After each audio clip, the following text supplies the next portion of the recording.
A morte é uma realidade universal que acompanha a humanidade desde o princípio dos tempos. Todos nós nascemos com a certeza de que um dia partiremos desta vida terrena. É o ciclo natural da existência humana, mencionado nas Escrituras como consequência da queda do homem no Éden. Porém, entre as milhares de pessoas mencionadas na Bíblia, há dois homens extraordinários que desafiam essa regra universal. Eles foram levados da terra sem experimentar a morte física.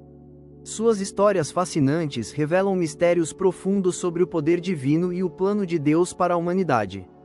A universalidade da morte nas Escrituras. Desde o livro de Gênesis, a Bíblia estabelece que a morte entrou no mundo como consequência do pecado. Quando Adão e Eva desobedeceram a Deus no jardim do Éden, comendo do fruto proibido, a sentença divina foi clara: porque tu és pó e ao pó tornarás. Esta declaração marcou o destino de toda a humanidade. O apóstolo Paulo reforça essa verdade no Novo Testamento ao escrever que, por um homem entrou o pecado no mundo, e pelo pecado a morte, assim também a morte passou a todos os homens. A morte tornou-se, então, uma experiência inescapável. Patriarcas viverão centenas de anos, mas eventualmente morreram. Reis poderosos construíram impérios, mas foram sepultados. Profetas que ouviram a voz de Deus face a face também partiram desta vida. Abraão, o pai da fé, morreu em boa velhice. Moisés, que conversou com Deus e libertou um povo inteiro da escravidão, também teve seu fim e foi sepultado pelo próprio Senhor em um vale na terra de Moabe. Davi, o homem segundo o coração de Deus, descansou com seus pais e foi sepultado na cidade que levava seu nome. A lista é extensa e impressionante. Todos os grandes homens e mulheres de Deus mencionados nas Escrituras experimentaram a morte física. Isso torna ainda mais extraordinário o caso dos dois homens que não passaram por essa experiência universal. Eles representam exceções divinas que apontam para verdades espirituais profundas e nos fazem refletir sobre o poder de Deus sobre a vida e a morte. Enoque, o homem que andou com Deus. O primeiro desses homens extraordinários viveu nos primeiros capítulos da história humana. Seu nome era Enoque, e ele pertencia à sétima geração desde Adão. Sua história é contada de forma breve, mas extremamente significativa, no livro de Gênesis. O relato bíblico afirma que Enoque andou com Deus, e já não era, porque Deus o tomou. Essa descrição aparentemente simples esconde uma realidade profunda. Enquanto outros patriarcas têm suas vidas resumidas com a fórmula: viveu tantos anos e morreu, Enoque tem um final completamente diferente. Ele não morreu, ele simplesmente não estava mais lá, porque Deus o levou. O texto hebraico original usa uma expressão que sugere que Enoque foi removido, transferido, tirado desta dimensão terrena para outra realidade. O que tornava Enoque tão especial? A resposta está na expressão, andou com Deus. Essa frase não descreve apenas uma caminhada física, mas uma intimidade espiritual profunda. Enoque cultivou um relacionamento próximo e constante com o Criador. Ele viveu em uma época de crescente corrupção moral, quando a humanidade estava se afastando cada vez mais dos caminhos divinos. No entanto, em meio a essa degradação, Enoque escolheu viver em comunhão com Deus. A Bíblia nos informa que Enoque viveu 365 anos, um período relativamente curto comparado aos outros patriarcas de sua época. Matusalém, seu filho, viveu 969 anos, tornando-se o homem mais longevo registrado nas Escrituras. Mas a duração da vida de Enoque não era o mais importante. O que importava era a qualidade de sua caminhada com Deus. O livro de Hebreus, no Novo Testamento, oferece mais detalhes sobre Enoque. O texto afirma que, pela fé, Enoque foi trasladado para não ver a morte, e não foi achado, porque Deus o trasladou, visto como antes da sua trasladação alcançou testemunho de que agradara a Deus. Aqui descobrimos elementos adicionais. Enoque foi trasladado pela fé, ele não experimentou a morte, ele não foi encontrado depois que Deus o levou, e ele tinha o testemunho de ter agradado a Deus. A trasladação de Enoque é um evento único e misterioso. Ele estava vivendo sua vida normal, cumprindo suas responsabilidades, provavelmente interagindo com sua família, quando de repente foi levado da terra. Não houve doença, não houve acidente, não houve processo de envelhecimento terminal. Simplesmente, em um momento ele estava presente fisicamente na terra e no momento seguinte não estava mais, porque Deus o tinha levado para si. Esse evento extraordinário nos ensina várias lições importantes. Primeiro, demonstra que Deus não está limitado pelas leis naturais que governam o universo. Ele pode intervir de maneira sobrenatural quando deseja. Segundo, mostra que a comunhão íntima com Deus tem consequências extraordinárias. Enoque não foi arrebatado porque realizou grandes milagres ou liderou exércitos, mas porque andou com Deus. Terceiro, antecipa uma verdade que seria revelada mais claramente no Novo Testamento. Nem todos os crentes experimentarão a morte física. A vida de Enoque também levanta questões fascinantes. O que aconteceu com ele após ser levado? Onde ele foi? Como seu corpo físico foi transformado para habitar na presença de Deus? A Bíblia não responde essas perguntas com detalhes, mantendo um elemento de mistério que nos convida a confiar na sabedoria e no poder de Deus além do que podemos compreender totalmente. Elias, o profeta que subiu ao céu em um redemoinho. O segundo homem que não experimentou a morte foi Elias, um dos profetas mais poderosos e dramáticos do Antigo Testamento. Sua história se passa quase 3.000 anos após Enoque, durante um dos períodos mais turbulentos da história de Israel. Elias ministrou durante o reinado do rei Acabe e sua esposa Jezabel, uma época marcada por intensa idolatria e perseguição aos profetas do Deus verdadeiro. Elias era conhecido por sua coragem extraordinária e pelos milagres poderosos que Deus realizava através dele. Ele confrontou reis, desafiou profetas falsos, orou e o céu se fechou por 3 anos e meio sem chuva, e depois orou novamente e a chuva voltou. No Monte Carmelo, ele enfrentou sozinho 450 profetas de Baal em uma demonstração espetacular do poder de Deus, quando o fogo desceu do céu e consumiu o sacrifício molhado.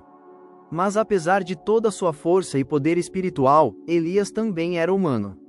Ele experimentou momentos de profundo desânimo, temeu por sua vida quando Jezabel o ameaçou de morte, e fugiu para o deserto desejando morrer. Lá, Deus o encontrou, não no vento forte, nem no terremoto, nem no fogo, mas em uma voz mansa e delicada.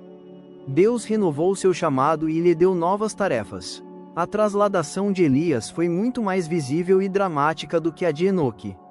O evento foi testemunhado por seu sucessor, o profeta Eliseu, e está registrado em detalhes no segundo livro de Reis. Elias sabia que seu tempo na terra estava chegando ao fim. Ele e Eliseu viajaram juntos de Gilgal a Betel, depois a Jericó, e finalmente ao Rio Jordão. Em cada parada dessa jornada final, Elias tentou deixar Eliseu para trás, mas o discípulo se recusou a abandonar seu mestre. "Vive o Senhor, e vive a tua alma, que não te deixarei", declarou Eliseu repetidamente. Havia uma lealdade profunda e um desejo intenso no coração de Eliseu de permanecer com Elias até o último momento. Quando chegaram ao Jordão, Elias tomou seu manto, enrolou-o e feriu as águas. Milagrosamente, as águas se dividiram para um lado e para o outro, permitindo que ambos atravessassem em terra seca. Este milagre ecoava o que Deus havia feito com Moisés no Mar Vermelho e com Josué naquele mesmo Rio Jordão séculos antes. Do outro lado do rio, Elias perguntou a Eliseu: "Pede-me o que queres que eu te faça, antes que seja tomado de ti." Eliseu não pediu riquezas, fama ou poder político. Sua petição revelava o desejo profundo de seu coração: "Peço-te que haja porção dobrada do teu espírito sobre mim." A resposta de Elias foi significativa: "Dura coisa pediste. Se me vires quando for tomado de ti, assim se te fará. Porém, se não, não se fará." A concessão do pedido dependeria de Eliseu testemunhar a trasladação de seu mestre. Isso não era uma questão de sorte, mas uma prova de que Eliseu tinha olhos espirituais abertos para ver as realidades do mundo invisível. Então aconteceu um momento extraordinário. Enquanto caminhavam e conversavam, de repente apareceu um carro de fogo com cavalos de fogo que os separou. Elias subiu ao céu em um redemoinho, um turbilhão poderoso. Eliseu viu tudo e clamou: meu pai, carros de Israel e seus cavaleiros." O carro de fogo e os cavalos de fogo representavam a presença e o poder celestial de Deus. Não era uma visão simbólica, mas uma manifestação real das forças espirituais que servem ao Altíssimo. O redemoinho não foi um fenômeno meteorológico natural, mas um veículo divino que transportou Elias da terra para o céu. Quando Elias desapareceu, seu manto caiu. Eliseu o pegou e retornou ao Jordão. Ele feriu as águas com o manto, clamando: "Onde está o Senhor, Deus de Elias?" As águas se dividiram novamente, confirmando que o espírito de Elias estava sobre Eliseu. Os outros profetas que observavam de longe reconheceram: o espírito de Elias repousa sobre Eliseu. Algumas pessoas, não acreditando plenamente no que havia acontecido, insistiram em procurar Elias, pensando que talvez o espírito do Senhor o tivesse lançado em algum monte ou vale. Enviaram 50 homens que procuraram por 3 dias, mas não o encontraram. Elias verdadeiramente havia sido levado da terra sem experimentar a morte. O significado teológico dessas trasladações. As histórias de Enoque e Elias não são apenas relatos históricos fascinantes, elas carregam significados teológicos profundos que ecoam através de toda a Escritura. Primeiro, elas demonstram que Deus tem poder absoluto sobre a vida e a morte. A morte não é o destino inevitável quando Deus decide intervir. Ele é o autor da vida e pode preservá-la, transformá-la ou trasladá-la segundo sua vontade soberana. Segundo, essas trasladações apontam para uma realidade futura revelada no Novo Testamento. O apóstolo Paulo escreve aos Coríntios que nem todos dormiremos, morreremos, mas todos seremos transformados. Aos Tessalonicenses, ele revela que os que estiverem vivos na volta de Cristo serão arrebatados juntamente com os ressuscitados para o encontro com o Senhor nos ares. Enoque e Elias foram precursores proféticos dessa verdade. É possível passar desta vida para a presença de Deus sem experimentar a morte física.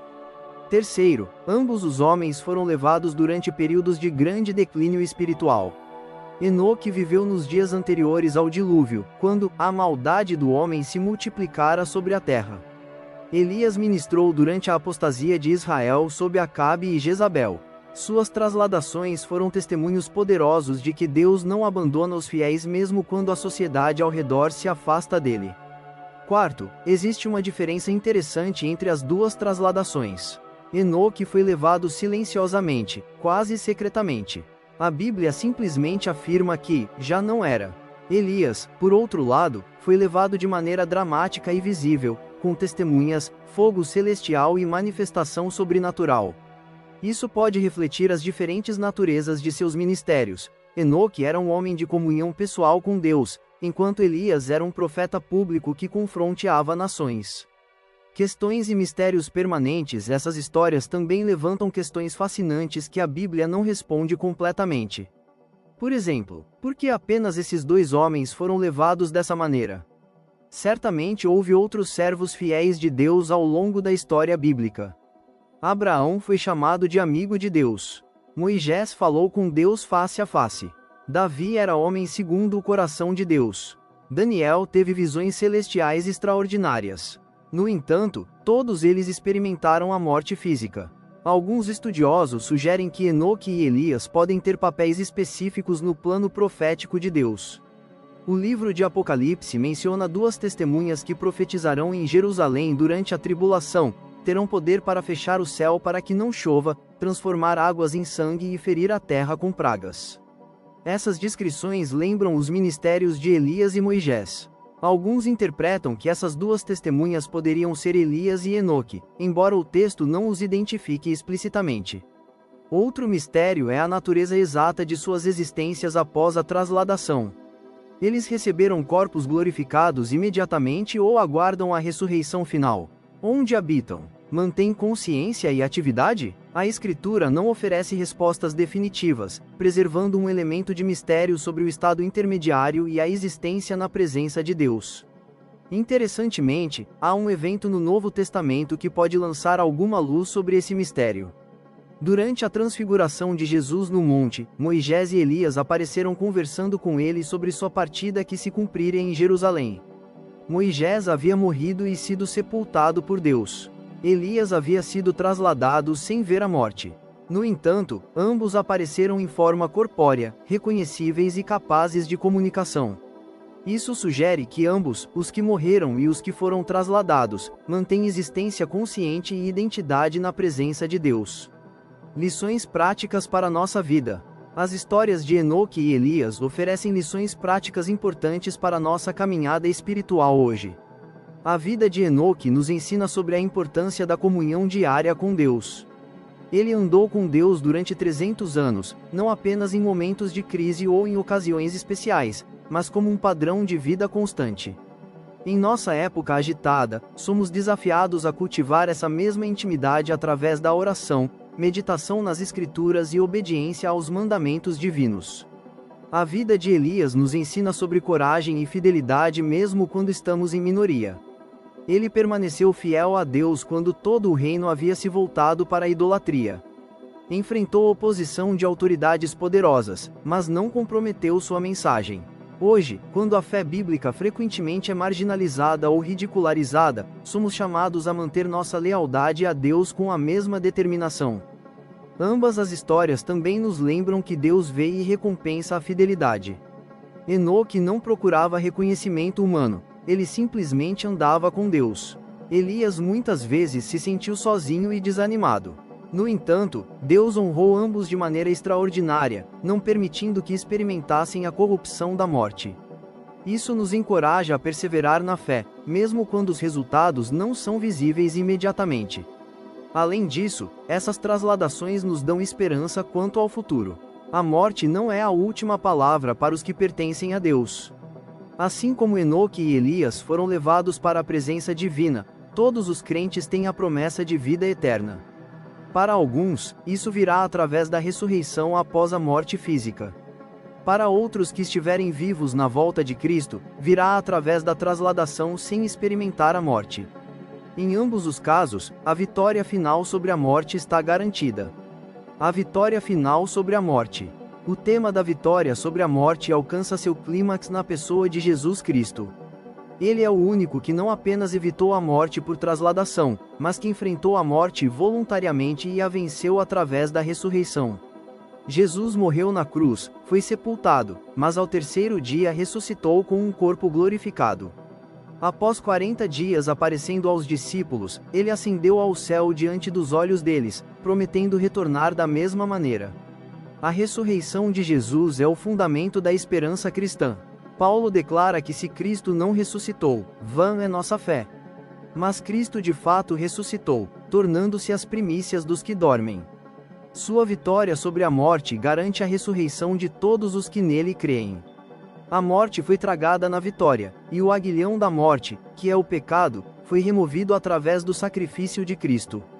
Enoque e Elias prefiguravam essa vitória final. Suas trasladações demonstravam que Deus tem poder sobre a morte, mas não ofereciam solução para o pecado que causa a morte. Jesus não apenas demonstrou poder sobre a morte, mas tratou a causa raiz ao pagar o preço pelo pecado na cruz. Agora, todos que colocam sua fé nele recebem vida eterna, não por seus próprios méritos, mas pela graça de Deus manifestada em Cristo. Conclusão: o enigma resolvido. O enigma dos dois homens que não provaram a morte nos convida a contemplar verdades profundas sobre Deus, a vida, a morte e a eternidade. Enoque e Elias não foram levados por serem perfeitos ou sem pecado, mas porque agradaram a Deus através de sua fé e fidelidade. Suas histórias extraordinárias revelam que o Criador não está limitado pelos processos naturais que ele mesmo estabeleceu. Essas trasladações nos lembram que nossa existência não se resume ao período entre o nascimento e a morte física. Somos seres eternos, criados à imagem de Deus, destinados para relacionamento com Ele não apenas nesta vida, mas para sempre. A morte entrou no mundo através do pecado, mas não é o capítulo final da história humana. Para aqueles que, como Enoque, andam com Deus, e que, como Elias, permanecem fiéis mesmo em circunstâncias difíceis, há uma esperança gloriosa. A promessa não é necessariamente que evitaremos a morte física, mas que a morte não terá a palavra final. Seja através da ressurreição ou da trasladação, todos os que confiam em Deus serão transformados e levados à sua presença. O enigma de Enoque e Elias, portanto, não é apenas sobre dois indivíduos excepcionais do passado distante. É sobre a natureza de Deus que transcende nossas limitações, sobre o poder da fé genuína, sobre a realidade da vida além desta existência terrena, e sobre a esperança que temos em Cristo de vitória final sobre a morte. Que essas histórias inspirem nossa fé, fortaleçam nossa esperança e nos motivem a viver em comunhão diária com Deus, assim como Enoque, e a permanecer fiéis ao Senhor em todas as circunstâncias, assim como Elias. Pois um dia, seja através da morte e ressurreição, ou através da trasladação quando Cristo retornar, todos os que são seus serão transformados e viverão para sempre na presença daquele que venceu a morte de uma vez por todas.